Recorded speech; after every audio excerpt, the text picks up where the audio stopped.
Ashwini sir, आपसे शुरुआत करूंगा। ये जो अलायंस है, इस अलायंस को किस तरीके से देखा या लिया जाए? क्योंकि ये 7 अगस्त को जब प्रकट हुए थे फारूक अब्दुल्ला साहब, तो उन्होंने कहीं ना कहीं ये दिखलाने या दर्शाने की कोशिश की, तो संकेत दिए थे कि हम अपनी दम पर चुनाव मैदान में उतरेंगे और हम बहुमत पाने के हालातों में हैं। तो एक तो ये चीज, और बाकी ओवरऑल जो घाटी में स्थिति है वो कैसी स्थिति है? क्योंकि हम लगातार अभी देखते रहे हैं कि अब तो जम्मू भी कहीं ना कहीं टारगेट पे रहा है। वहां जो आतंकी गतिविधियां हैं वो तेज हुई हैं। तो इन सब हालातों के बीच पहली टिप्पणी आपकी क्या होगी, अश्विन सर? अनम्यूट करना होगा सर, अनम्यूट करना होगा, अनम्यूट करना होगा। सही जी संजीव जी, आपने सही बोला कि जम्मू कश्मीर के जो अभी इलेक्शन का जो अनाउंसमेंट हुआ है उससे लोगों में काफी उत्साह है। और मैं आपको बता दूं कि इतने सालों से, करीबन 40 साल से मैं भी पत्रकारिता कर रहा हूं, तो फर्स्ट टाइम इस वक्त किसी का खौफ नहीं है, डर नहीं है, बंदूक का डर नहीं है। इस वक्त लोगों की इन्वॉल्वमेंट बड़ी है। और आम लोग, जो मैं कह रहा हूं कि जम्मू कश्मीर के आम लोग, अगर आप जम्मू की आतंकवाद को छोड़ दो, तो कश्मीर के जो लोग हैं वो हर घर में जो है चुनाव की बात की जा रही है। और जहां तक पिछले 8-10 सालों में जो है नेशनल कॉन्फ्रेंस ने कश्मीर वादी में काफी गेन किया है। और हमारे लोगों से लगातार बातें होती रहती है। वहां पर जो आम लोग हैं वो कह रहे हैं कि हमें जो है रीजनल पार्टी को ही स्ट्रॉन्ग करना है, और क्योंकि वो हमारी बातें मान सकते हैं। और अगर उसके बाद अगर किसी की क्रेडिबिलिटी है तो कांग्रेस की क्रेडिबिलिटी ज्यादा है। जिस तरह से वो उनका जो नेशनल लेवल पर जो अपना स्टैंडर्ड रखा उन्होंने, और जिस तरह से वो अपनी विचारधारा पर बता रहे हैं, और उससे जो है कांग्रेस में भी कुछ वोट बैंक इंक्रीज किया है। जहां तक जम्मू की बातें हैं, जो कि टोटल 90 सीट्स हैं, तो 47 सीट्स कश्मीर वादी में है और 43 सीट जो है जम्मू जो कस्बे में है। जो पूरा इलाका, जो विभाग है, वो उसमें 43 है। और इस वक्त जो है हालांकि जम्मू कश्मीर में पिछले 10 साल में काफी जो है विकास हुआ है, सड़कें बनी हैं, रेल जाने की तैयारी में है, हाईवेज बने हैं, टनल्स बनी हैं। बट जो एक लिंक है पॉलिटिशियन और आम लोगों में, वो जम्मू में और कश्मीर में खत्म हो चुका है। क्योंकि ब्यूरोक्रेसी है, क्योंकि लेफ्टिनेंट गवर्नर वहां पर है, आम लोग उनको मिल नहीं सकते हैं, लोगों को जो दिखते हैं वो बढ़ गई हैं, उससे लोग काफी नाराज हैं। और जम्मू का जो, क्योंकि वो बिजनेस तबका है वहां पर, और वो तबका जो है नाराज काफी है। क्योंकि जम्मू और कश्मीर के बीच में दरबार मुंह होता था, वो दरबार मुंह पहले 200 साल के बाद वो बंद कर दिया गया है। उससे ये होता गया था कि कश्मीर के लोग और जम्मू के लोग कम से कम 6 महीने मिलते जुलते थे। कि जम्मू का जो है ट्रांसपोर्ट का बिजनेस चलता था, जम्मू अच्छा। की जो इकोनॉमी काफी बढ़ती थी, वो खत्म हो चुकी है। वैष्णो देवी का जो रश आता था पहले, वो सीधा कटरा जा रहा है। इसलिए जो लोग जो है सरकार की नीतियों के खिलाफ है, और वो अभी चुनाव में पता लगेगा कि बीजेपी कितना वोट ले पाएगी, कांग्रेस कितना ले पाएगी, और नेशनल कॉन्फ्रेंस कितना ले पाएगी। जहां तक अभी अगर आपको रिसेंट डाटा अगर आपने देख रहे हैं पार्लियामेंट सीट्स का, जो अगर देखा जाए, तो नेशनल कॉन्फ्रेंस ने जो है वोट बैंक इंक्रीज किया है। और जितनी भी सीटें हैं, जो 5 लोकसभा सीटें, उसमें से अगर असेंबली सीटें निकाली जाए तो 34 सीट जो है नेशनल कॉन्फ्रेंस ने गेन की है। वहां पर उनकी बढ़त है। नंबर 2 जो है, अगर आप वहां पर देखा जाए तो बीजेपी ने 29 सीट की है, वो भी वादी कश्मीर में नहीं, जम्मू में की है, आउट ऑफ 43। जी जी। उसके बाद कांग्रेस ने जो है 7 सीटों पर जो है बढ़त रखी हुई है। और पीडीपी, जिसकी की पहली दफा 2014 में 28 सीटें थी असेंबली की, उनकी जो है 5 सीटें जो है इस दफा लोकसभा सीटों में उनकी बढ़त है। यहाँ तक कि बीडीपी की अध्यक्षा और पूरे मुख्यमंत्री महबूबा मुफ्ती भी हार गई थी, और नेशनल कॉन्फ्रेंस के वाइस प्रेसिडेंट और फारूक के बेटे उमर अब्दुल्ला भी जी इस लोकसभा सीट में दोनों हार गए हैं। जी। सबसे ज्यादा इंटरेस्टिंग स्टोरी जो है अभी इस दफा जो बनने वाली है, वो बारामूला पार्लियामेंट कॉन्स्टिट्यूंसी में जो है इंजीनियर रशीद है, जो कि इस वक्त जेल में है, दिल्ली तिहाड़ जेल में बंद है। उसकी जो पार्टी है जम्मू कश्मीर इवामी इत्तेहाद पार्टी, उसके दोनों बेटे वो चला रहे हैं इस वक्त। छोटे छोटे छोटे लड़के हैं वो, और बाप उनका जेल में है, और वो बिना पैसे के, बिना किसी मदद के, वो दोनों बेटे पार्टी को चला रहे हैं। और उन्होंने, वो ऑलरेडी इलेक्शन मोड पर चल रहे हैं पिछले 1 साल से, और उन्होंने पहले तो अपने बाप को जितवाया, और हराने वाला कौन था? नेशनल कॉन्फ्रेंस के जो वाइस प्रेसिडेंट है उमर अब्दुल्ला। तो आप कहा देखिए, एक इंजीनियर ऋषि जो कि एक जूनियर इंजीनियर था, और उसके बाद उसके ऊपर एंटी इंडिया केसेस चल रहे हैं, और वो अंदर है, जेल में है। अभी उसकी पार्टी ने बारामूला असेंबली कॉन्स्टिट्यूंसी में 14 जो है विधानसभा सीटों में बढ़त ली है। यानी कि उसका जो अभी रोल होने वाला है, काफी इंपॉर्टेंट रोल होने वाला है उसका। और मुझे लगता है कि अभी उन्होंने bail supreme court, high court में डाली है। मुझे लगता है कुछ ही दिनों में शायद वो बेल आउट हो जाएंगे। अगर वो बेल आउट होते हैं तो सरकार बनाने में उनका काफी रोल रहेगा। क्या वो उस वक्त बीजेपी के साथ जाएंगे, या कांग्रेस के साथ जाएंगे, या नेशनल कॉन्फ्रेंस के जाएंगे? अगर नहीं होता है तो कश्मीर वादी में अगर ये अलायंस सब कुछ ठीक हो जाता है, नेशनल कॉन्फ्रेंस, कांग्रेस और पीडीपी का, तो बीजेपी के लिए काफी बड़ी सिरदर्दी बनने वाली है। क्योंकि बीजेपी ने पिछले 10 साल से काफी इन्वेस्ट किया है जम्मू कश्मीर पर, और इतने लीडरशिप आई है, प्राइम मिनिस्टर कितनी दफा आए हैं, होम मिनिस्टर कितनी दफा आए हैं। अगर वो इस दफा भी सरकार नहीं बना पाएंगे तो कब बनाएंगे? ये एक बात क्वेश्चन मार्क चल रहा है। अभी जो है जो सीटों के बंटवारे में ओर लगी हुई है, और लड़ाइयां शुरू हो चुकी हैं हर पार्टी में, चाहे कांग्रेस हो, चाहे बीजेपी हो, चाहे नेशनल कॉन्फ्रेंस हो। मगर इन जनरल अगर देखा जाए तो नेशनल कॉन्फ्रेंस ने काफी गेन किया है। इवन कि जम्मू एरिया में भी उसने काफी गेन किया है, चाहे वो इलाका पुंछ रजौरी का है, डोडा भद्रवा किश्तवाड़ का है। सबसे जो इस वक्त सेटबैक पहुंचेगा गुलाम नबी आजाद की पार्टी, जो आजाद पार्टी है, उसके जितने भी टॉप लीडरशिप है वो सारे बाकी कांग्रेस में वापस आ गए हैं। तो मुझे लगता है कि आजाद साहब अकेले रह गए हैं।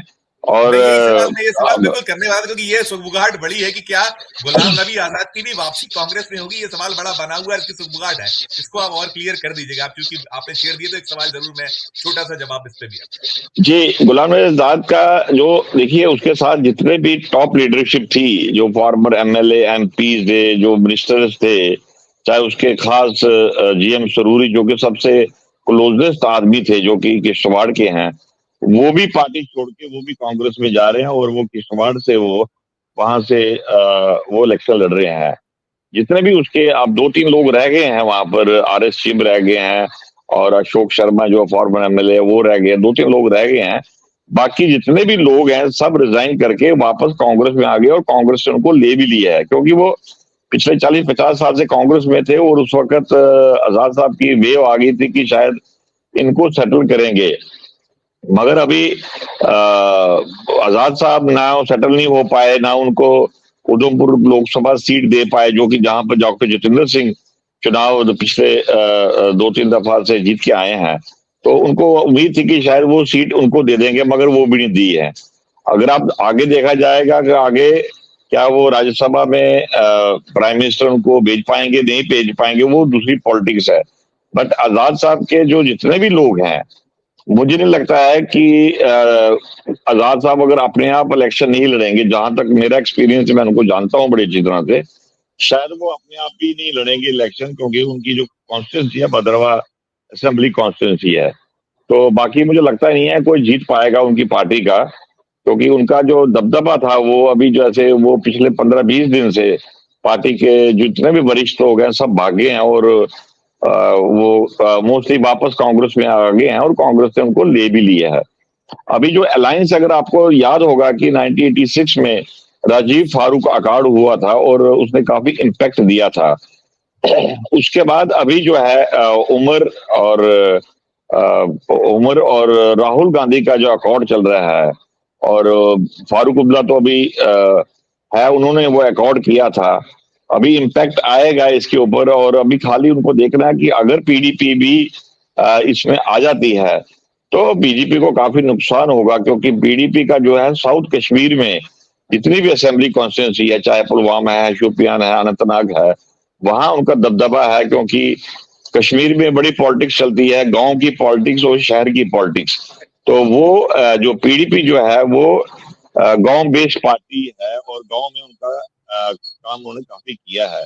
और नेशनल कॉन्फ्रेंस जो है सिटी बेस्ड पार्टी है, उनका वहां पर दबदबा है और वहां पर उन्होंने काम किया। और आम कश्मीरी में जितने भी हम लोगों से बात कर रहे हैं वो नेशनल कॉन्फ्रेंस में फेवर में है, और वो उनका कहना है कि सेकंड ओपिनियन कोई भी नहीं है।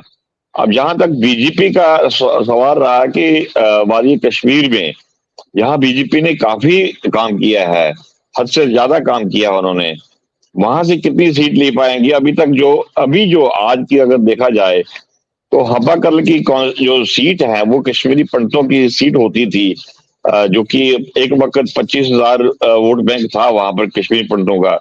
वो सब लोग माइग्रेट करके चले गए। अभी 5-6 हजार वोट होगा जो भी अभी इन्होंने रिसेंटली बनवाया है कि वो जम्मू से या दिल्ली से काट के वो हब्बाकल में वापस आ गए हैं।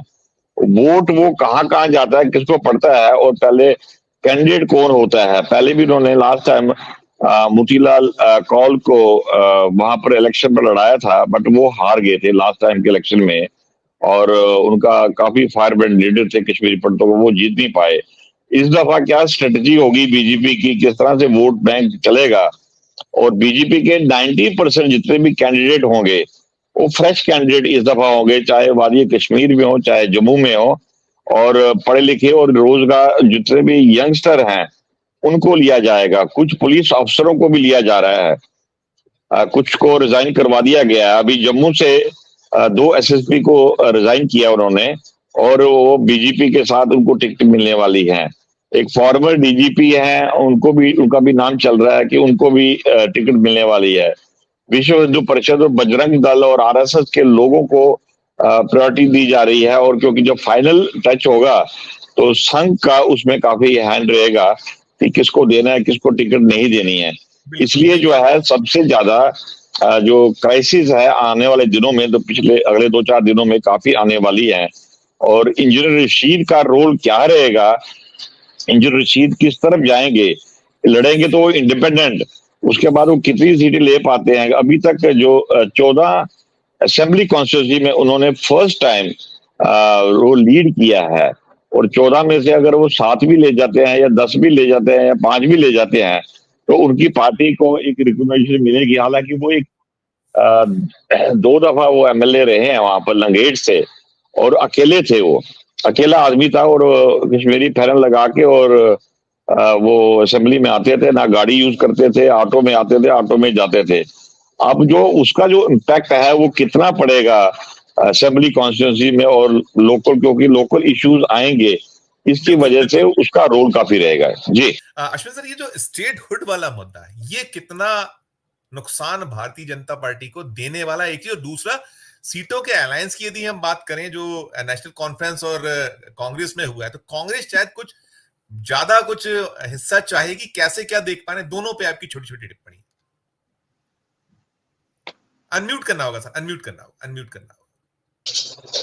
संजय जी, आपने सही बोला कि सरकार किसकी बनेगी, अलायंस कहां तक सक्सेसफुल होगा। मैं आपको रिसेंट डाटा पर बात करूंगा कि नेशनल कॉन्फ्रेंस में 34 सीट्स पर बढ़त ली है असेंबली की, कांग्रेस ने 7 पर ली है और पीडीपी ने 5 पर ली है। यानी कि टोटल सीटें जो है ये 46 सीटें बन रही है। इसीलिए कांग्रेस इंटरेस्टेड है कि क्योंकि इसको भी सरकार बनानी है, 90 में से उसको 45 सीटें लेनी जरूरी है। तो जिसके पास 46 है तो सरकार उनकी बन गई है। इसका मतलब जो है बीजेपी आउट हो जाएगी अगर इस डाटा को देखा जाए पार्लियामेंट की सीटों पर। तो इसीलिए राहुल गांधी और खड़गड़े जम्मू कश्मीर आए थे 2 दिन की वहां पर अपने विजिट में। वो चाहते हैं, उन्होंने ये डाटा जो है नेशनल कॉन्फ्रेंस और पीडीपी को भी बताया है कि अगर हम रिसेंट डाटा पर ही जाते हैं तो सरकार हमारी तीनों की मिलके बनेगी, और तीनों के जो आइडियाज हैं और व्यूज हैं वो मिलते हैं, और कश्मीर के लोग कांग्रेस को एक्सेप्ट करते हैं। पीडीपी और नेशनल कॉन्फ्रेंस के साथ वो पहले भी थे, उनके दो चीफ मिनिस्टर भी उन्होंने बनाए, कांग्रेस के चीफ मिनिस्टर बनाए। तो जहां तक जो बीजेपी का जितना भी गेन होता है या होता है, जहां तक मुझे कश्मीर घाटी में जो 47 सीट्स हैं, वहां पर बीजेपी को कोई खास गेन होने वाला नहीं है। चाहे आपने देखा होगा कि कुछ सालों से रेगुलर वहां पर लोग तिरंगा झंडा लेके जा रहे हैं, वो जहां पर जुलूस निकल रहे हैं, सब कुछ एक्टिविटी हो रही है, बट दिली तौर पर वो बीजेपी के साथ नहीं है, जो हमें अपना एक्सपीरियंस है। मैं आपको यहाँ पर एक एग्जांपल देना चाहता हूँ कि 1953 में जब शेख अब्दुल्ला को गिरफ्तार किया गया था और अनडिस्प्यूटेड लीडर थे शेख अब्दुल्ला, और जैसे उसको गिरफ्तार किया तो लोगों को लगता था कि उसकी गिरफ्तारी के बाद काफी वायलेंस होगा और सब कुछ होगा। तो एकदम वहां पर सरकार जो है उन्होंने शेख अब्दुल्ला को गिरफ्तार किया और उसके बाद बख्शी गुलाम मोहम्मद आए। तो पूरी की पूरी पार्टी जो मर्ज हो गई और बख्शी गुलाम मोहम्मद के साथ गई। तो शेख अब्दुल्ला ने, किसी ने पूछा कि शेख अब्दुल्ला को भी ये लोग तेरे साथ है कि उसके साथ है? उन्होंने कहा वो कश्मीर के लोग कोई पता नहीं है किसके साथ है, इसलिए चलने दो, कभी मेरे साथ है कभी बख्शी गुलाम मोहम्मद के साथ है। इसीलिए क्योंकि बीजेपी की सरकार है, लेफ्टिनेंट गवर्नर जो है बीजेपी की तरफ से है, बीजेपी के नेता रहे हैं, फॉर्मर मिनिस्टर रहे हैं, और उनका पॉलिटिकल कैरियर सारा उसी के ऊपर है कि कैसे हैंडल कर रहे हैं, अच्छा हैंडल कर रहे हैं। बट जो ब्यूरोक्रेसी ने जो लोगों को मारा है वहां पर, उसका इफेक्ट जो है वो बीजेपी पर जा रहा है। क्योंकि इस वक्त चुनाव में नेशनल कॉन्फ्रेंस, पीडीपी और कांग्रेस एक्सप्लॉइट करेंगे कि बीजेपी कह रही थी कि जम्मू कश्मीर जो है देश का ताज है, मुकुट है, देखा आपने देखा होगा। जी अब जी। ये कह रहे हैं इस वक्त कि इस मुकुट को ही तोड़ने वाला कौन है? बीजेपी के लोग हैं। और जो स्टेट बनी हुई थी, सबसे बड़ी स्टेट थी जो पहले 47 से पहले की, जो सबसे बड़ी अगर देखा जाए सबसे बड़ी स्टेट ये थी, उसको कुछ तो चाइना वाले ले गए और कुछ ले गए पाकिस्तान वाले, कुछ हमारे पास आ गया। अब जो बचा खुचा था उसके भी दो टुकड़े कर दिए और वो लद्दाख में चले गए। लद्दाख के लोग भी खुश नहीं है कि उनको कुछ मिला ही नहीं है, क्योंकि उनके पास एक ही पार्लियामेंट सीट है और उनको वहां पर वो भी असेंबली मांग रहे हैं कि उन्हें स्टेटहुड दिया जाए। जहां तक स्टेटहुड का जो बात चल रही है कि स्टेटहुड दिया जाए, वो अमित शाह जी ने, होम मिनिस्टर ने पार्लियामेंट में अनाउंस किया है और गवर्नमेंट का भी कमिटमेंट है कि वो बिल पास करके उसको दे दिया जाएगा जम्मू कश्मीर में। बट हाल फिर वही रहेगा, दिल्ली वाला हाल रहेगा। क्योंकि जितने भी अभी एक्ट जो अभी इन्होंने अमेंडमेंट किए हैं पिछले 15 दिन में, सारी पावर्स, पुलिस, रेवेन्यू, बाकी जितनी पावर्स हैं वो सेंटर के पास रहेंगी। इवन की एसपी को ट्रांसफर भी करना होगा, वो जम्मू कश्मीर सरकार कुछ नहीं कर पाएगी। रेवेन्यू के जितने भी पेपर होंगे, डॉक्यूमेंट होंगे, जमीनें ट्रांसफर होगी, आगे पीछे होगा, वो भी केंद्र के पास होगा। लेफ्टिनेंट गवर्नर के बिना कुछ ही चलेगा। तो लड़ाई आने वाले दिनों में वही लड़ाई लगेगी जैसे केजरीवाल और केंद्र सरकार की लड़ाई लगी हुई है। वो जम्मू कश्मीर में अगर स्टेटहुड मिल भी जाता है तो वहां भी वही होगा।